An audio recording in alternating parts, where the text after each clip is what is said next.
मित्रों, नमः संस्कृताय। मैं आराधना मिश्रा अपने यूट्यूब चैनल संस्कृत आराधना से आप सभी मित्रों का स्वागत करती हूँ। तो फ्रेंड्स, चलिए शुरू करते हैं प्रश्नों की विशेष महत्वपूर्ण श्रृंखला को, जो कि संस्कृत का मॉडल प्रश्न पत्र है तो और बहुत ही महत्वपूर्ण है और हर एग्जाम के लिए बहुत ही महत्वपूर्ण प्रश्नोत्तरी है। तो आप सभी मित्र देखिए और चैनल को भी जरूर सब्सक्राइब कीजिए, वीडियो को लाइक करिए, मित्र तक शेयर करिए। शुरू करते हैं प्रश्नों की सीरीज को। हमारा आज का पहला प्रश्न है, शिवराज विजय के रचयिता है। तो शिवराज विजय के रचयिता कौन है? पंडित अंबिका दत्त व्यास, कालिदास, भवभूति, दंडी। तो सभी को पता है कि शिवराज विजय के रचयिता कौन है, तो पंडित अंबिका दत्त व्यास है, जो कि यह ऐतिहासिक उपन्यास है प्रथम। तो यहाँ पर ऑप्शन ए उत्तर सही हो जाएगा। नेक्स्ट आगे क्वेश्चन देखते हैं, शिवराज विजय क्या है? तो शिवराज विजय क्या है? गद्य है, काव्य है, नाटक है, ऐतिहासिक उपन्यास है। तो सबको पता है कि ऐतिहासिक उपन्यास है, पंडित अंबिका दत्त व्यास द्वारा विरचित है। ऑप्शन डी उत्तर सही हो जाएगा। नेक्स्ट आगे है क्वेश्चन देखते हैं, सोमनाथ मंदिर पर किसने आक्रमण किया था? तो पूछा है कि सोमनाथ मंदिर पर किसने आक्रमण किया था, तो ये कहाँ का वाक्य हो जाएगा? तो ये भी शिवराज विजय का वाक्य है। बाबर, औरंगजेब, महमूद गजनवी या मोहम्मद गौरी। तो ऑप्शन 3 में उत्तर सी सही हो जाएगा। सोमनाथ मंदिर पर आक्रमण किसने किया था? तो महमूद गजनवी ने किया था। ऑप्शन सी उत्तर सही हो जाएगा। नेक्स्ट आगे है क्वेश्चन, पंडित अंबिका दत्त व्यास की जन्मभूमि है। तो पंडित अंबिका दत्त व्यास की जन्मभूमि कौन है? जयपुर, प्रयाग, पटना, काशी। चार में ऑप्शन ए उत्तर सही हो जाएगा, जयपुर हो जाएगा। ऑप्शन ए उत्तर सही होगा। नेक्स्ट आगे है क्वेश्चन देखते हैं, यहाँ पर कादम्बरी कथा के विषय में निम्न में से कौन सी बात गलत है? तो कादम्बरी कथा के विषय में निम्न में से कौन सी बात गलत है? कि शुक ने शूद्र को सुनाया, जाबल ने शुक को सुनाया, महाश्वेता ने चंद्रापीठ को सुनाया या सुकनास ने चंद्रापीठ को सुनाया। तो कादम्बरी कथा में 3 जन्मों की कथा मिलती है। तो यहाँ पर सुनाए ने जाने के नाम पर तो कथाएं सबको एक एक लोग करके सुनाते हैं, लेकिन ऑप्शन डी उत्तर यहाँ पर सही नहीं बल्कि गलत हो जाएगा कि सुकनास ने चंद्रापीठ को सुनाया। तो कि ये कहानी थी, तो कहानी ने एक एक करके कथा को सबने सुनाया। सुक ने शूद्र को सुना दिया था, जाबल ने सुक को सुनाया, महाश्वेता ने चंद्रापीठ को सुनाया। तो 3 जन्मों की कथा तो एक दूसरे से पहुंचती रही, लेकिन सुकनास ने यहाँ पर चंद्रापीठ को सुनाया नहीं बल्कि सुकनास ने चंद्रापीठ को उपदेश दिया था। ऑप्शन डी उत्तर यहाँ पर गलत हो जाएगा। नेक्स्ट आगे है क्वेश्चन देख लेते हैं, शुकनासुपदेश में अविनियों का घर नहीं कहा गया है। पूछा है कि शुकनासुपदेश में किसे अविनियों का घर नहीं कहा गया है? गर्भेश्वरत्वम, अभिनवयोनतम, अप्रतिम रूपत्वम, ऐश्वर तिमिर आधत्वम। तो यहाँ पर अविनियों का घर पूछा है, किसे नहीं कहा गया है? तो ऑप्शन 6 में उत्तर हो जाएगा डी, ऐश्वर तिमिर आधत्वम में, जो कि अविनियों का घर नहीं कहा गया है। ऑप्शन डी उत्तर सही हो जाएगा। नेक्स्ट आगे है क्वेश्चन, लक्ष्मी मद कैसा होता है? तो यहाँ पर पूछा है कि लक्ष्मी मद कैसा होता है? मदिरा पान के समान, विष पान के समान, शीघ्र विनाशी, अंतिम अवस्था में भी नष्ट ना होने वाला। तो लक्ष्मी का मद कैसा होता है? तो ऑप्शन यहाँ पर डी उत्तर सही हो जाएगा, अंतिम अवस्था में भी नष्ट ना होने वाला लक्ष्मी का मद होता है। ऑप्शन डी उत्तर सही हो जाएगा। नेक्स्ट आगे है क्वेश्चन, किस प्रकार के राजा का आदेश सिद्ध योगी के समान सफल होता है? तो किस प्रकार के राजा का आदेश सिद्ध योगी के समान सफल होता है? प्रचुर धन वाले का, अतिशय बलवान का, आरूढ़ प्रताप वाले का या सरल व्यवहार वाले का? तो 8वें ऑप्शन हो जाएगा यहाँ पर सी, आरूढ़ प्रताप वाले राजा का आदेश सिद्ध योगी के समान सफल होता है। ऑप्शन सी उत्तर सही हो जाएगा। नेक्स्ट आगे है क्वेश्चन, बिना जल वाला स्नान कौन सा है? तो बिना जल का स्नान किसे कहा गया है? धूप का स्नान, मंत्र स्नान, मानसिक स्नान या गुरु उपदेश रूपी स्नान। तो यह सुखनास उपदेश में अगर पूरा वाचन करेंगे तो वहीं पर सारे चीजें क्लियर हो जाएंगी। तो यहाँ पर बिना जल का स्नान किसे कहा गया है? तो गुरु उपदेश रूपी स्नान को बिना जल का स्नान बताया है किसने? सुकनास ने। किसे? चंद्रापीठ को उपदेश देते हुए। तो ऑप्शन डी उत्तर यहाँ पर सही हो जाएगा। नेक्स्ट आगे है क्वेश्चन देखते हैं, उत्तरामचरितम के तृतीय अंग को छायांक कहते हैं। तो उत्तरामचरितम के तृतीय अंग को छायांक कहते हैं क्योंकि इसमें राम को सीता सीता हो जाएगा यहाँ पर, इसमें राम को सीता का चित्र दिखाया जाता है। इस अंक में सीता की छाया सभी दर्शकों एवं पात्रों को दिखाई पड़ती है। इस अंक में राम को सीता की छाया दिखाई देती है। या मंच पर उपस्थित सीता राम को नहीं दिखाई देती है। तो यहाँ पर पूछा है कि उत्तरामचरितम के तृतीय अंग को छायांग कहते हैं। किस लिए कहते हैं? क्योंकि ऑप्शन यहाँ पर हो जाएगा, क्योंकि यहाँ पर ऑप्शन डी हो जाएगा, मंच पर उपस्थित सीता राम को नहीं दिखाई देती है, क्योंकि सीता जो होती है छाया रूप में रहती है, इसीलिए तो इसका नाम छायांग पड़ा तृतीय अंग का। तो यह मंच पर उपस्थित सीता राम को नहीं दिखाई देती हैं, बल्कि वह छाया के रूप में रहती हैं, जिसे वह सिर्फ तमसा देखती हैं। बाकी उनके अलावा ना उनको वासंती देख पाते हैं और ना ही राम देख पाते हैं। तो डी उत्तर यहाँ पर सही हो जाएगा। नेक्स्ट आगे है क्वेश्चन, रोती हुई बालिका को शांत करने के लिए किसको आदेश दिया गया था? तो रोती हुई बालिका को शांत करने के लिए किसे आदेश दिया था? ब्रह्मचारी गुरु ने, गौरवटु को, श्याम बटु को, सेवक को, या किसी को भी नहीं? तो 11 में ऑप्शन ए उत्तर सही हो जाएगा। ऑप्शन ए होगा, गौरवटु को आदेश दिया था। किसने? ब्रह्मचारी गुरु ने। नेक्स्ट आगे है क्वेश्चन, गौरवटु का परिचय है। तो गौरवटु का परिचय क्या है? वह शिवाजी का सेनानी है, वह आश्रम में निवास करने वाला विद्यार्थी है, वह श्याम बटु का बड़ा भाई है, वह संन्यास्त ब्रह्मचारी है। तो 12 में डी उत्तर सही हो जाएगा, वह संन्यास्त ब्रह्मचारी है। कौन? गौरवटु।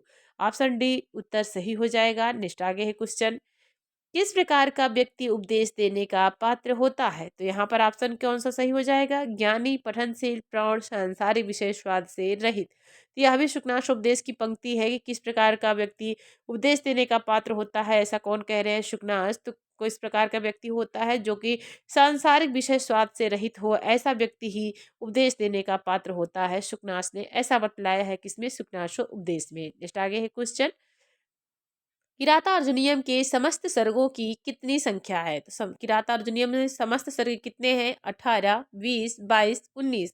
तो ऑप्शन ए उत्तर सही हो जाएगा। 18 सर्ग मिलते हैं किसमें? किरातार्जुनीयम में, जो कि महाकवि भारव विरचित ग्रंथ है। ऑप्शन ए उत्तर है, और बृहत्रय के अंतर्गत आता है। उत्तर ए सही हो जाएगा। नेक्स्ट आगे है क्वेश्चन, दिगु समास युक्त शब्द है। तो दिगु समास युक्त कौन सा शब्द होगा? दुरादगतः, त्रिभुवनम, चंद्रशेखर, हरिहरो। तो यहाँ पर दिगु समास से युक्त पूछा है, तो यहाँ त्रयाणाम भुवनाम समाहारा। ऑप्शन बी उत्तर सही होगा, त्रिभुवनम हो जाएगा। नेक्स्ट आगे है क्वेश्चन, चक्रपाणी में कौन सा समास है? तो चक्रपाणी में कौन सा समास है? दिगु, बहुब्रीहि, कर्मधारय, तृतीया, तत्पुरुष। तो चक्रम पाणी यशस्शाह, ऑप्शन बी उत्तर सही हो जाएगा, बहुब्रीहि हो जाएगा। चक्र है हाथ में जिसके, अर्थात कौन? भगवान विष्णु। तो यहाँ पर बी उत्तर सही हो जाएगा। नेक्स्ट आगे है क्वेश्चन, यदि आ या आ के बाद उ या ऊ आए तो क्या होगा? ए ओ औ। अगर यदि आया आ के बाद उ या ऊ आए तो क्या बनेगा? 17 में ऑप्शन हो जाएगा कौन सा? तो उत्तर सी होगा, ओ बन जाएगा। उत्तर सी सही होगा। नेक्स्ट आगे है क्वेश्चन, हिमस्य अत्यमः का संपूर्ण पद क्या है? तो हिमस्य अत्यमः का संपूर्ण पद पूछा है, अनुहिमम, अतिहिमम, उपहिमम, या उपहि हिमाय। तो 18 में ऑप्शन हो जाएगा बी, अतिहिमम हो जाएगा। हिमस्य अत्यमः का, हिमस से अत्यय हो जाएगा, यहाँ पर अत्यमा नहीं होगा, अत्यय होगा। हिमस से अत्यय का संपूर्ण पद क्या बनेगा? अति हिमम बन जाएगा। उत्तर 20 सही हो जाएगा, जिसमें अव्ययी भाव समास है। नेक्स्ट आगे है क्वेश्चन, निर्मस्कम में समास क्या बनेगा? निर्मस्कम में कौन सा समास है? द्वितीय तत्पुरुष, अव्ययी भाव, नए तत्पुरुष, सप्तमी तत्पुरुष। निर्मस्का में हो जाएगा मस्काराम अभावः, मच्छरों का अभाव जहाँ पाया जाता है वहां पर अव्ययी भाव समास हो जाएगा। अभाव अर्थ में हुआ है, तो बी उत्तर सही हो जाएगा। नेक्स्ट आगे है क्वेश्चन देखते हैं, हरिणा हरित्रातः में समास है। तो हरित्रातः में कौन सा समास है? अव्ययी भाव, तृतीय तत्पुरुष समास, पंचमी तत्पुरुष समास, द्विगु समास। तो हरित्राता में समास पूछा है तो कौन सा हो जाएगा? ऑप्शन बी उत्तर सही होगा, तृतीय तत्पुरुष समास हो जाएगा, जिसका विग्रह होगा हरिणः त्रातः बन जाएगा। बी उत्तर यहाँ पर सही होगा, तृतीय तत्पुरुष समास। नेक्स्ट आगे है क्वेश्चन, उपमान्व अंग्यांग वशः सूत्र है। तो पान अध्यांग वशः किसका सूत्र है? करण कारक का, कर्म कारक का, अपादान कारक का, संप्रदान कारक का। 21 में ऑप्शन बी उत्तर सही हो जाएगा, कर्म कारक का सूत्र हो जाएगा कौन सा?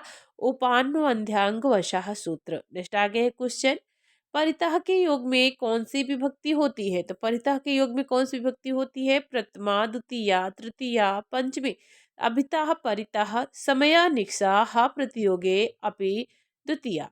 तो ऑप्शन बी उत्तर सही हो जाएगा। द्वितीया विभक्ति होती है किसमें? परितः के योग में। नेक्स्ट आगे क्वेश्चन, इत्थम भूत लक्षणे का सूत्र है। इत्थम भूत लक्षणे किस का विभक्ति का सूत्र होगा? करण कारक का, संप्रदान कारक का, अपादान कारक का, अधिकरण कारक का। यहाँ पूछा है कि इत्थम भूत लक्षणे सूत्र किसका बनेगा? किस कारक का सूत्र है? तो ऑप्शन ए उत्तर सही हो जाएगा। करण कारक का सूत्र बनेगा। ऑप्शन ए उत्तर सही होगा। नेक्स्ट आगे है क्वेश्चन, तस्मै श्री गुरुवे नमः। तस्मै श्री गुरुवे नमः वाक्य में श्री गुरुवे क्या है? द्वितीय विभक्ति में है, पंचमी विभक्ति में है, षष्ठी विभक्ति में है या चतुर्थी विभक्ति में है? तो नमः के योग में यहाँ गुरुवे में कौन सी विभक्ति हो जाएगी? चतुर्थी विभक्ति में। ऑप्शन यहाँ पर हो जाएगा डी उत्तर सही होगा। नमः स्वस्ति स्वाहा स्वधा अलम वसठ योगाच में चतुर्थी विभक्ति के योग में यहाँ गुरुवे में भी चतुर्थी है, तो ऑप्शन डी उत्तर सही होगा। नेक्स्ट आगे है, भित्रार्थानाम भय हेतु सूत्र है। तो किस कारक का सूत्र हो जाएगा? कर्म कारक का, अपादान कारक का, संप्रदान कारक का या करण कारक का। तो भित्रार्थानाम भय हेतु यह सूत्र हो जाएगा बी, अपादान कारक का हो जाएगा। उत्तर बी सही है। नेक्स्ट आगे है क्वेश्चन, यस्य चा भावेन भावलक्षणम, यह किस विभक्त कारक का सूत्र है? तो यस्य चा भावेन भावलक्षणम एक कार्य खत्म होने के बाद तुरंत दूसरे कार्य में जो कार्य किया जाता है उसमें यस्य चा भावेन भावलक्षणम सूत्र होता है। सूत्र से इसमें कौन सा कारक हो जाएगा? कौन सा कारक है? 26 में ऑप्शन हो जाएगा सी, अधिकरण कारक का सूत्र हो जाएगा। कौन सा? यस्य चा भावेन भावलक्षण। नेक्स्ट आगे है क्वेश्चन, विप्र बालिका अपहर्ता यवन का वध किसने किया था? विप्र बालिका ब्राह्मण कन्या के अपहर्ता, अपहरण करने वाले यवन मुस्लिम युवक का वध किसने किया था? किसने मारा था उस युवक को? श्याम सिंह ने, गौर सिंह ने, ब्रह्मचारी गुरु ने या शिवाजी ने? तो ऑप्शन बी उत्तर सही हो जाएगा। गौर सिंह ने उसका वध किया था। किसका? गौर सिंह ने यवन युवक का वध किया था। नेक्स्ट आगे है क्वेश्चन, शिवराज विजय में कुल निःश्वास है। तो शिवराज विजय में कुल कितने निःश्वास हैं? 11, 12, 13, 14। तो 28 में बी उत्तर सही हो जाएगा। 12 निःश्वास हो जाएंगे। ऑप्शन बी सही है। नेक्स्ट आगे है क्वेश्चन, प्रध्यम किस विभक्ति का रूप है? तो प्रध्यम किस विभक्ति का रूप है? द्वितीया, तृतीया, पंचमी या सप्तमी?